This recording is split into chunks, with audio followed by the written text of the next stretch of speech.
Título: Observações sobre o amor transferencial. Novas recomendações sobre a técnica da psicanálise. 3. Todo principiante em psicanálise provavelmente se sente alarmado no início pelas dificuldades que lhe estão reservadas quando vier a interpretar as associações do paciente e lidar com a reprodução do reprimido.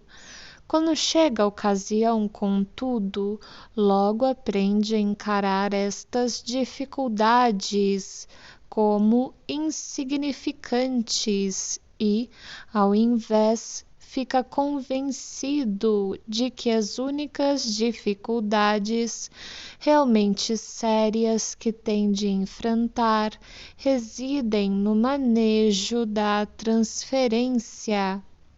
Entre as situações que surgem a este respeito, selecionarei uma que é muito nitidamente definida e selecioná-la-ei em parte porque ocorre muito a miúde e é tão importante em seus aspectos reais e em parte devido ao seu interesse teórico. O que tenho em mente é o caso em que uma paciente demonstra, mediante indicações inequívocas, ou declara abertamente que se enamorou como qualquer outra mulher mortal poderia fazê-lo, do médico que a está analisando. Esta situação tem seus aspectos aflitivos e cômicos, bem como os sérios. Ela é também determinada por tantos e tão complicados fatores, é tão inevitável e tão difícil de esclarecer, que uma discussão sobre o assunto para atender a uma necessidade vital da técnica analítica já há muito se fazia necessária. Mas, visto que nós que rimos das fraquezas de outras pessoas, nem sempre estamos livres delas, até agora não estivemos precisamente apressados em cumprir esta tarefa.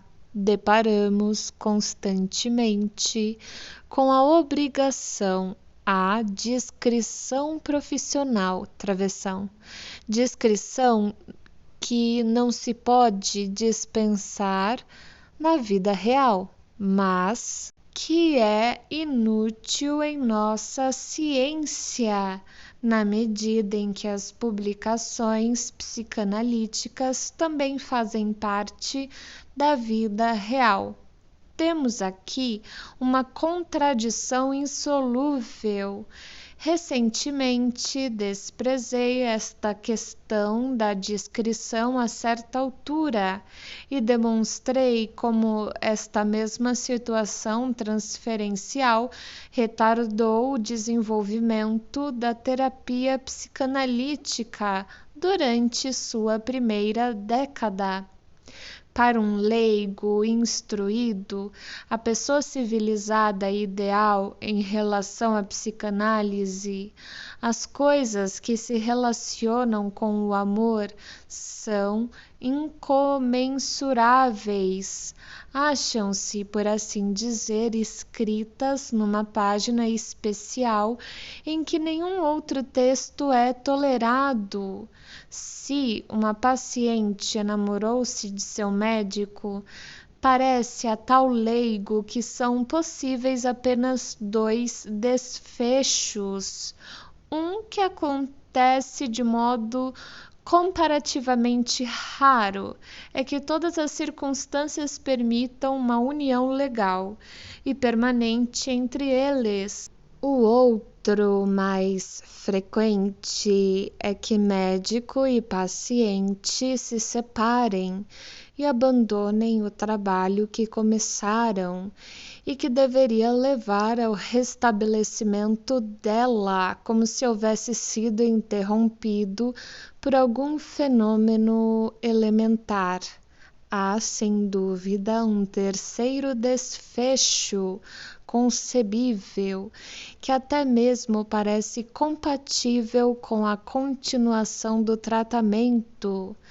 É que eles iniciam um relacionamento amoroso ilícito e que não se destina a durar para sempre. Mas esse caminho é impossível por causa da moralidade convencional e dos padrões profissionais. Não obstante, o nosso leigo implorará ao analista que lhe assegure tão inequivocamente quanto possível que esta terceira alternativa se acha excluída. É claro que um psicanalista tende a encarar as coisas de um ponto de vista diferente. Tomemos o caso do segundo desfecho da situação que estamos considerando. Após a paciente ter se enamorado de seu médico, eles se separam, o tratamento é abandonado, mas logo o estado da paciente obriga a fazer uma segunda tentativa de análise com outro médico. O que acontece a seguir é que ela sente-se ter enamorado deste segundo médico também, e se romper com ele e recomeçar outra vez, o mesmo acontecerá com o terceiro médico, e assim por diante. Este fenômeno que ocorre constantemente e que é, como sabemos, um dos fundamentos da teoria psicanalítica, pode ser avaliado a partir de 2 pontos de vista, o do médico e o do paciente que dele necessita. Para o médico, o fenômeno significa um esclarecimento valioso e uma advertência útil contra qualquer tendência a uma contratransferência que pode estar presente em sua própria mente. Ele deve reconhecer que o enamoramento da paciente é induzido pela situação analítica e não deve ser atribuído aos encantos de sua própria pessoa, de maneira que não tem nenhum motivo para orgulhar-se de tal conquista, como seria chamada fora da análise. E é sempre bom lembrar disto. Para a paciente, contudo, há 2 alternativas: abandonar o tratamento psicanalítico ou aceitar enamorar-se de seu médico como um destino inelutável. Não tenho dúvida de que os parentes e amigos da paciente se decidirão enfaticamente pela primeira destas 2 alternativas, assim como o analista optará pela segunda.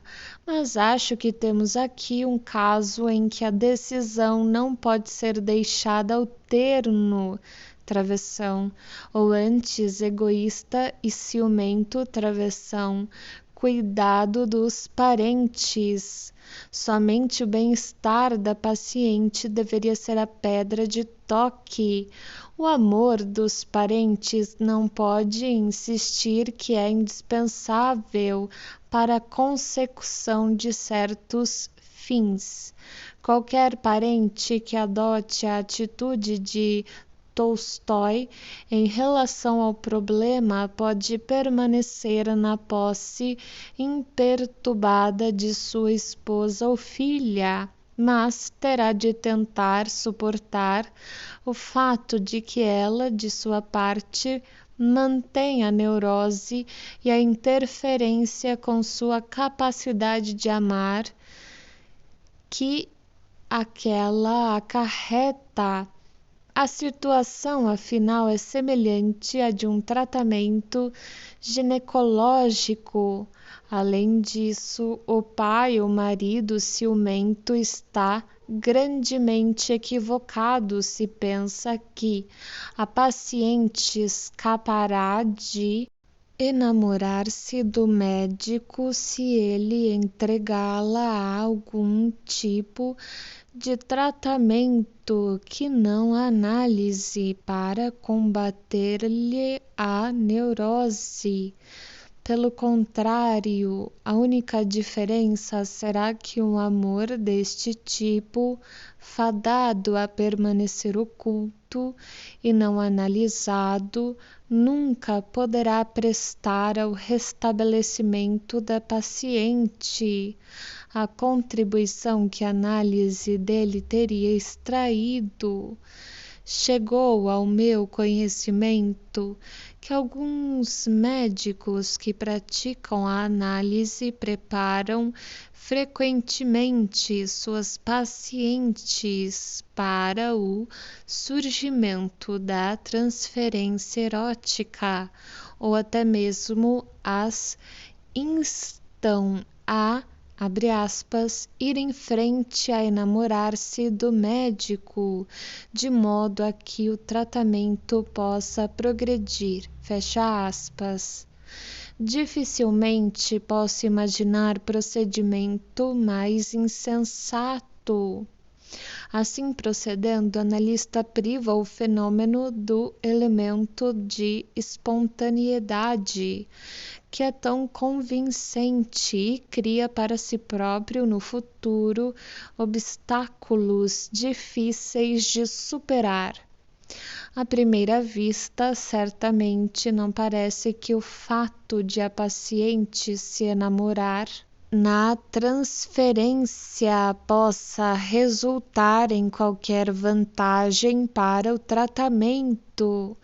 Por mais dócil que tenha sido até então, ela repentinamente perde toda a compreensão do tratamento e todo o interesse nele, e não falará ou ouvirá a respeito de nada que não seja o seu amor, que exige que seja retribuído, abandona seus sintomas ou não lhes presta atenção. Na verdade, declara que está boa. Há uma completa mudança de cena. É como se uma peça de fingimento houvesse sido interrompida pela súbita irrupção da realidade travessão, como quando, por exemplo, um grito de incêndio se erguer durante uma representação teatral. Nenhum médico que experimente isto pela primeira vez achará fácil manter o controle sobre o tratamento analítico e livrar-se da ilusão de que o tratamento realmente chegou ao fim. Uma pequena reflexão capacita-nos a encontrar orientação. Primeiro e antes de tudo, mantém-se na mente a suspeita de que tudo que interfere com a continuação do tratamento pode constituir expressão da histeria. Não pode haver dúvida de que a irrupção de uma apaixonada exigência de amor é, em grande parte, trabalho da resistência.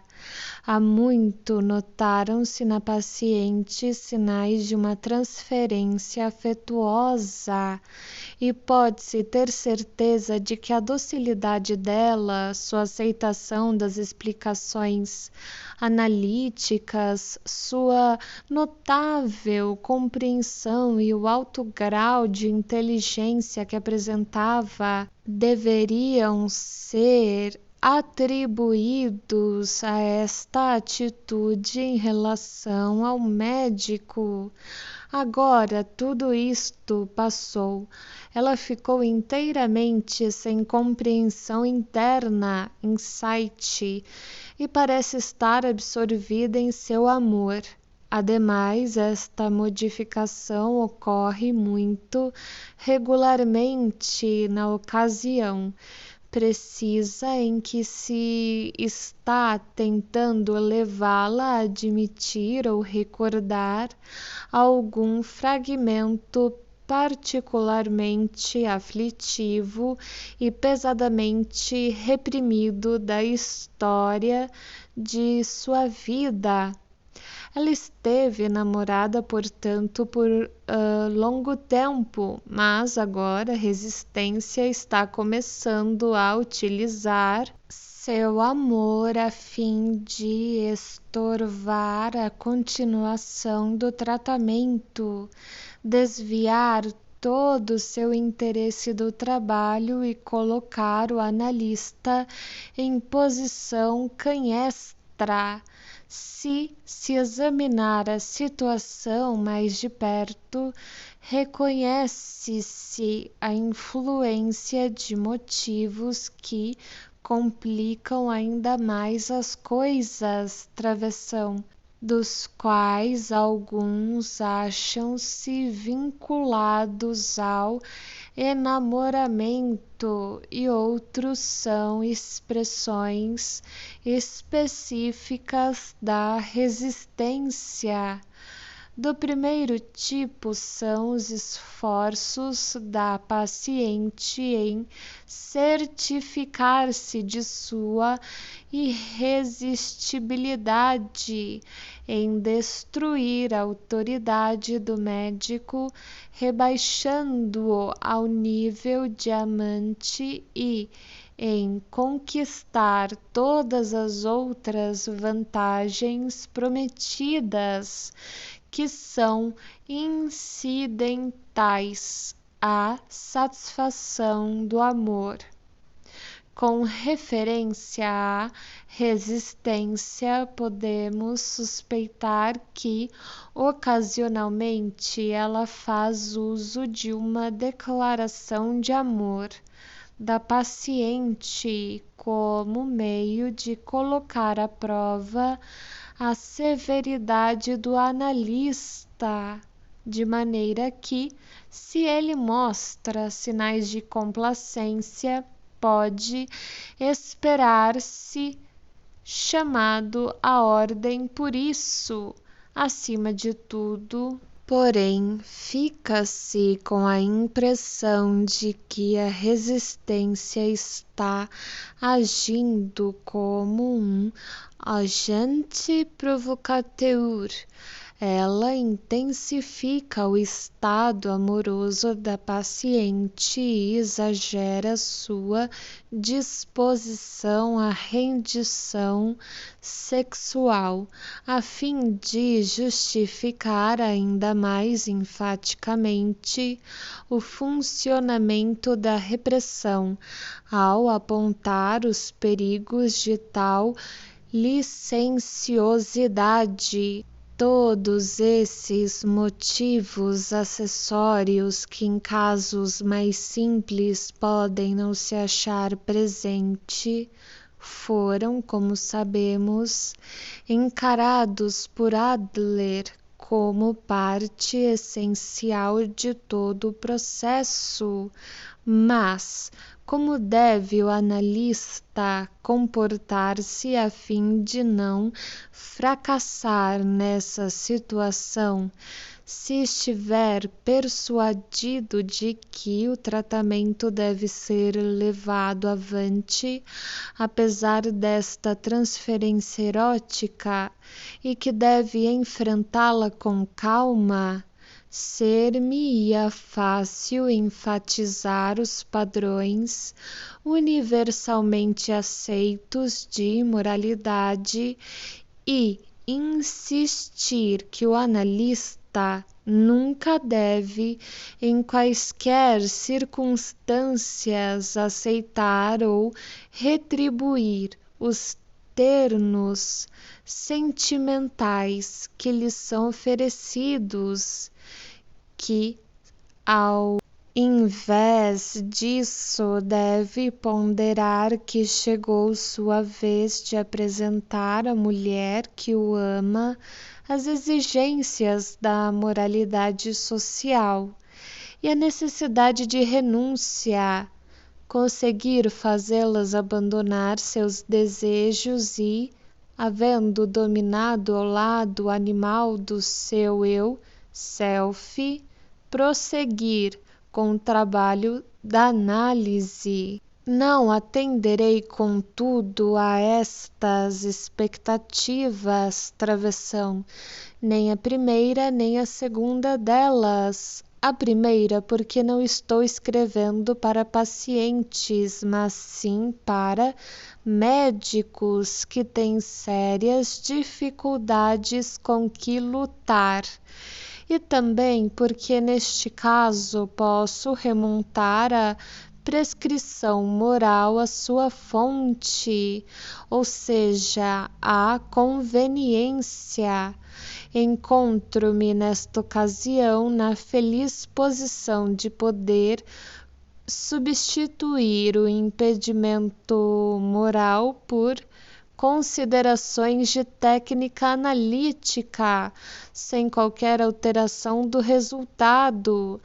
Ainda mais decididamente, contudo, recuso-me a atender a segunda das expectativas que mencionei, instigar a paciente a suprimir, renunciar ou sublimar seus instintos. No momento em que ela admitiu sua transferência erótica, seria não uma maneira analítica de lidar com eles, mas uma maneira insensata. Seria exatamente como se, após invocar um espírito dos infernos, mediante astutos encantamentos, devêssemos mandá-lo de volta para baixo, sem lhe haver feito uma única pergunta, ter-se-ia trazido reprimido à consciência, apenas para reprimi-lo mais uma vez. Um susto. Não devemos iludir-nos sobre o êxito de qualquer procedimento deste tipo. Como sabemos, as paixões pouco são afetadas por discursos sublimes. A paciente sentirá apenas humilhação e não deixará de vingar-se por ela. Tampouco posso eu advogar um caminho intermediário que a certas pessoas se recomendaria como especialmente engenhoso. Consistiria em declarar que se retribuem os amorosos sentimentos da paciente, mas, ao mesmo tempo, em evitar qualquer complementação física desta afeição, até que se possa orientar o relacionamento para canais mais calmos e elevá-lo a um nível mais alto.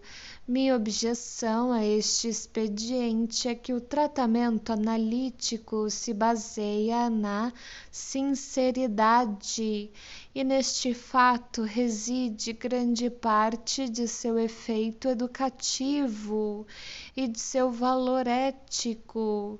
É perigoso desviar-se deste fundamento. Todo aquele que se tenha embebido na técnica analítica não mais será capaz de fazer uso das mentiras e fingimentos que um médico normalmente acha inevitáveis, e se, com a melhor das intenções, tentar fazê-lo, é muito provável que se traia. visto exigirmos estrita sinceridade de nossos pacientes. Colocamos em perigo toda a nossa autoridade se nos deixarmos ser por eles apanhados num desvio da verdade. Além disso, a experiência de se deixar levar um pouco por sentimentos ternos. Acabei de perceber que eu estava lendo ternos e não ternos. Peço desculpa. São sentimentos ternos em relação à paciente não é inteiramente sem perigo. Nosso controle sobre nós mesmos não é tão completo que não possamos subitamente um dia ir mais além do que havíamos pretendido. Em minha opinião, portanto, não devemos abandonar a neutralidade para com a paciente que adquirimos por manter controlada a contratransferência. Já deixei claro que a técnica analítica exige do médico que ele negue à paciente que anseia por amor a satisfação que ela exige. O tratamento deve ser levado a cabo na abstinência. Com isto, não quero significar apenas a abstinência física, nem a privação de tudo que a paciente deseja, pois, talvez, nenhuma pessoa enferma pudesse tolerar isto. Em vez disso, fixarei como princípio fundamental que se deve permitir que a necessidade e anseio da paciente nela persistam, a fim de poderem servir de forças que a incitem a trabalhar e efetuar mudanças, e que devemos cuidar de apaziguar estas forças por meio de substitutos. O que poderíamos oferecer nunca seria mais que um substituto, pois a condição da paciente é tal que, até que suas repressões sejam removidas, ela é incapaz de alcançar satisfação real. Admitamos que este princípio fundamental de o tratamento ser levado a cabo na abstinência estenda-se muito além do caso isolado que estamos aqui considerando e que ele necessite ser completamente debatido, a fim de podermos definir os limites de sua possível aplicação. Todavia, abordaremos agora este assunto, mas manter-nos-emos tão próximos quanto possível da situação de que partimos. O que aconteceria se o médico se comportasse diferentemente e, supondo que ambas as partes fossem livres, se aproveitasse dessa liberdade para retribuir o amor da paciente e acalmar sua necessidade de afeição? Se ele houvesse sido guiado pelo cálculo de que esta concordância de sua parte lhe garantiria o domínio sobre a paciente e assim capacitá-lo-ia a influenciá-la a realizar as tarefas exigidas pelo tratamento e dessa maneira liberar-se permanentemente de sua neurose. Então a experiência inevitavelmente mostrar-lhe-ia que seu cálculo estava errado. A paciente alcançaria o objetivo dela, mas ele nunca alcançaria o seu. O que aconteceria ao médico e à paciente seria apenas o que aconteceu, segundo a divertida anedota, ao pastor e ao corretor de seguros. O corretor de seguros, livre pensador, estava à morte e seus parentes insistiram em trazer um homem de Deus para convertê-lo antes de morrer. A entrevista durou tanto tempo que aqueles que esperavam do lado de fora começaram a ter esperanças. Por fim, a porta do quarto do doente se abriu. O livre pensador não havia sido convertido, mas o pastor foi embora com um seguro. Se os avanços da paciente fossem retribuídos, isso constituiria grande triunfo para ela, mas uma derrota completa para o tratamento. Ela teria alcançado sucesso naquilo porque todos os pacientes lutam na análise travessão. Teria tido êxito em atuar, acting out, em repetir na vida real o que deveria apenas ter lembrado, reproduzido como material psíquico e mantido dentro da esfera dos eventos psíquicos. No curso ulterior do relacionamento amoroso, ela expressaria todas as inibições e reações patológicas de sua vida erótica, sem que houvesse qualquer possibilidade de corrigi-las, e o episódio penoso terminaria em remorso e num grande fortalecimento de sua propensão à repressão. O relacionamento amoroso, em verdade, destrói a suscetibilidade da paciente à influência do tratamento analítico. Uma combinação dos dois seria impossível.